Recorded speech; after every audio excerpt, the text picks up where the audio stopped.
In this video, I'm going to go over the overcoming isometric exercises.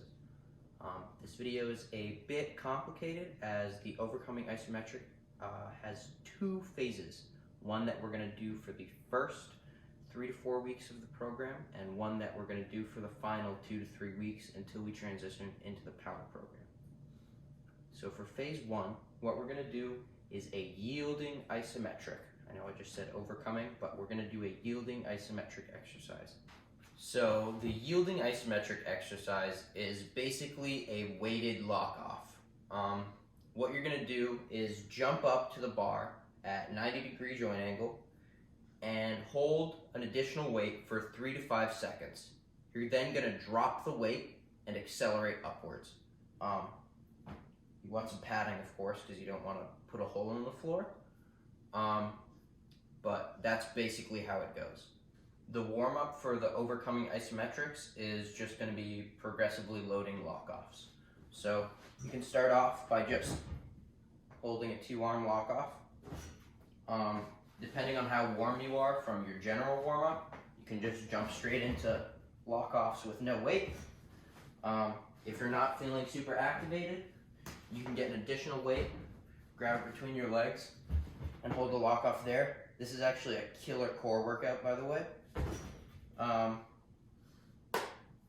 And eventually, you can grab an extra weight, progressively at first,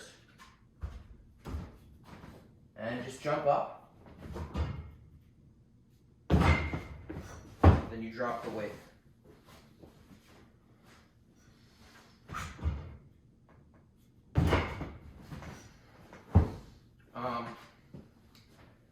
That's basically the gist of the exercise and the warm-up. You want to be at a weight that you're fighting to stay at 90 degrees. This weight is obviously a warm-up weight, but I can really just hold it here. I'm not pulling against it. And that's kind of what you want to be doing. For the yielding isometric exercise, you're going to do 4 to 5 sets of 1 rep, resting 3 to 5 minutes in between sets. So one set would look a bit like this. This is pretty close to the working weight. And you're just going to jump up.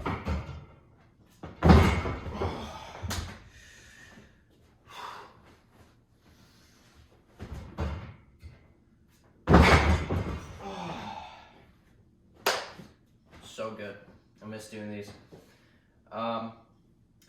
And for the progression of this exercise, you want to progress by 2 to 5% every session, which is pretty aggressive, but we're only doing this for a few weeks, so we want to just really bang on that adaptation. And at a certain point, it might make sense to add a few pounds on your person rather than on the weight that you're going to drop. So for example, if I'm going to progress by 5 pounds, I might add 2.5 pounds to the weight and 2.5 pounds to a weight in my pocket. Just because we're going to be loading 90 degrees and 120 degrees in phase 2 pretty aggressively. And we're not really going to be loading the top of the one arm as much. As I alluded to a bit earlier, phase 2 is going to be a true overcoming isometric. True as in we are pulling against an immovable object, so the contraction is more concentric-like rather than yielding, eccentric-like. You don't have to pay attention to any of that. But yes, we're going to be doing a true overcoming isometric, this time at 120 degrees. So basically,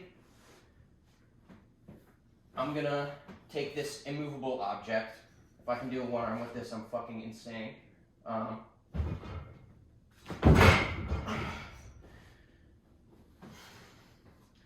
And notice how I did accelerate upwards. You're only gonna do that for the first rep.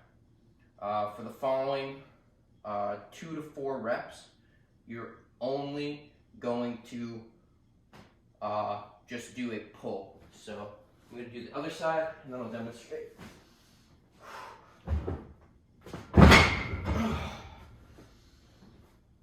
And then the following reps in the set are just gonna look like this.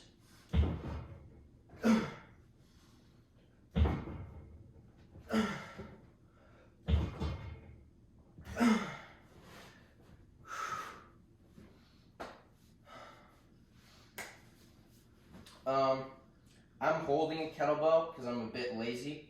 Sometimes it's nice to set up a barbell, load it up pretty heavy, and then pull against it. If you're lazy like me, you can just hold a weight that's too heavy for you to do a one arm with, or pull yourself off the ground with.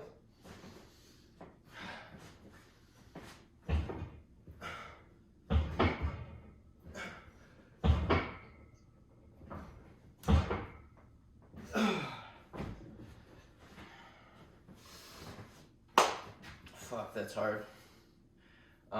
Yeah, phase 2 is the true overcoming isometrics.